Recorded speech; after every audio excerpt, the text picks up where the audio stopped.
I go out and look at land, I bring a few things with me.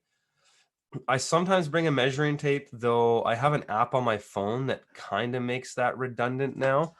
So I don't really bring that with me anymore, because I have this app where you can just point it at the ground and measure. Also, satellite data is very accurate, like within feet. So when I want to get measurements there, but when I go and look for land, I bring my tree planting shovel so that I can poke around. And if I'm like out in a pasture and I'm, looking at a piece of ground that that might make a good candidate for a farm, I bring my tree planting shovel with me, and I kind of pace back and forth on the pasture, getting a sense of topography, how the land, where it rolls, where's the aspect facing the south, facing the north, wherever I'm facing.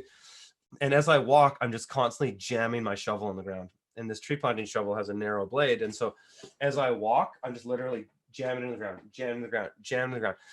And just by doing that, I get a sense of how rocky that ground is. And I can even, just by listening, I can tell the kind of soil it is. And so because I've worked in so many different types of soils, one of the great advantages of being a multi-locational farmer for as long as I was is I've got to see a lot of different types of ground. And as a tree planter, before I got into farming, I jammed that shovel into the ground probably millions of times.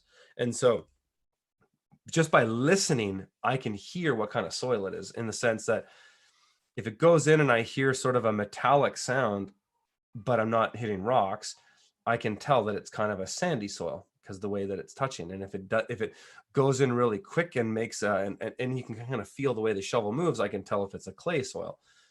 And I can also tell compaction. There's a lot of things I can tell just by feel. And of course, I'll go, when I first get into a field, I'll go in there and stick that shovel in, and I'll look at the soil. Like, I'll pull it out, I'll squeeze it, I'll smell it, I'll look for certain things in the soil, look for bugs, I'll look for particulates, get an idea of how much organic matter is in that soil. But and so I do that first, but then I really learn a lot by pacing a field and just hammering that shovel in, and just feeling what that soil is from all around the field. And that's one thing I do. I bring my drone. I bought a Mavic Mini. Actually, I love it.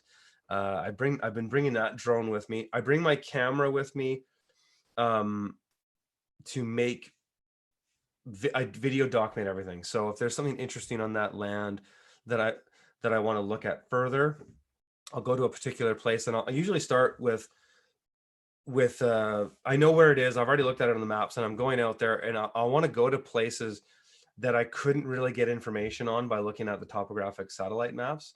And then I'll go and make notes and make videos. And I do this whether I'm making videos from the field or YouTube or not. I video document the things that are important. Also that I can show to my partner, Katie, and if there's things that I want her to see about the place, because we're going to be buying a place together. And so, yeah, so I bring my shovel, my camera, my drone.